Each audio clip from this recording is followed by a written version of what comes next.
Bueno, vamos a continuar ahora con la representación de las entidades de relaciones, y ahora nos vemos el concepto del atributo, un concepto muy relevante que también vamos a encontrar en otros modelos, que atributo se define como, se entiende como toda característica, toda propiedad de una entidad o de una relación del cual nos interese recoger información, tener datos.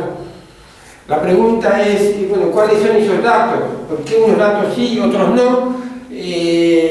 La pauta viene dada por los requerimientos de información, por lo que se nos pida, por lo que se nos exija, por lo que se aspira. Y en general esas aspiraciones vienen dadas en términos de pantalla, de informe, de requerimientos, requisitos, etc. Esto lo vamos a poder ir viendo a través de algunos ejemplos. Cuando hablamos de atributo, ejemplo, alumno, de una entidad llamada alumno, ¿cuáles podrían ser eventuales atributos? Entendidos como característica o propiedad. El root del alumno, el nombre del alumno, la dirección, sexo, fecha de nacimiento, etc. Esos son atributos. Root, nombre, sexo, fecha de nacimiento, etc.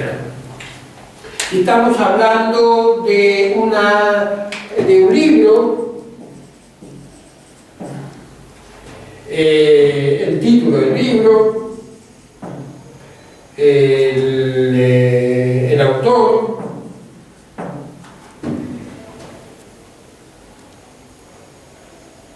el número de página, el ISBN. ISBN es un número identificador reconocido mundialmente para la identificación de los libros. Bueno, de todos los atributos siempre debemos tener al menos uno que tenga cierta característica, que sea capaz de identificar inequívocamente una ocurrencia de la tabla o de la entidad. En el caso del alumno, por ejemplo, ¿cuál podría ser ese?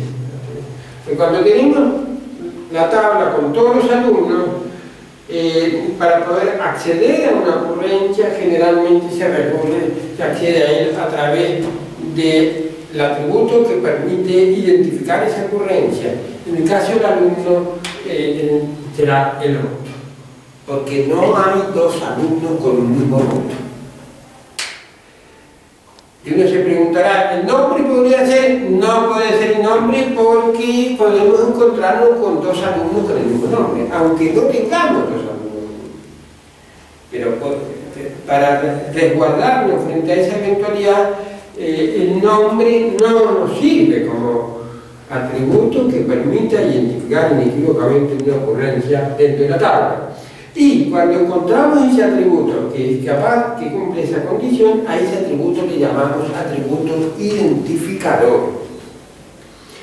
Y si tenemos más de un atributo identificador dentro de una misma entidad, entonces uno de ellos será escogido como el atributo identificador principal. En el caso del alumno, por ejemplo, sexo podría ser atributo identificador no porque tenemos sexo femenino y masculino, y dentro del femenino tenemos mucho y dentro del masculino tenemos muchas ocurrencias, muchos alumnos. En fin, fecha de nacimiento tampoco, porque nada impide que tengamos más de un alumno con la misma fecha de nacimiento.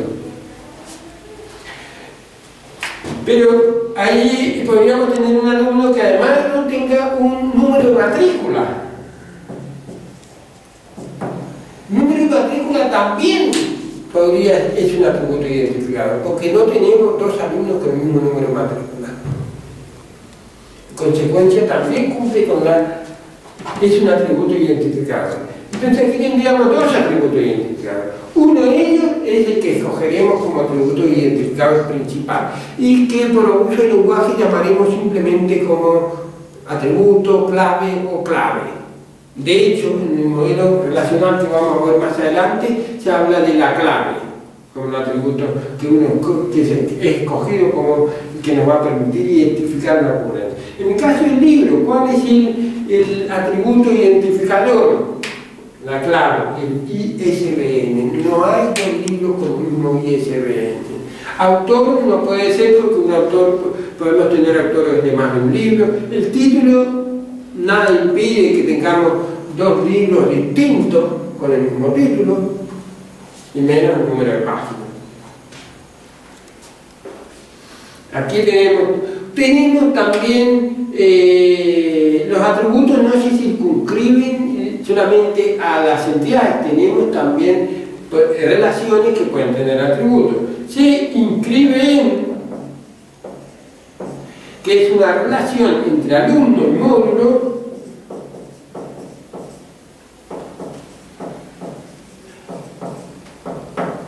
también puede tener atributos. ¿Cuáles podrían ser esos atributos? La fecha de la inscripción, el lugar en que se hace la inscripción. Incluso podríamos incluir la hora de la inscripción, El lugar físico, puede ser ciudad, campus, etc.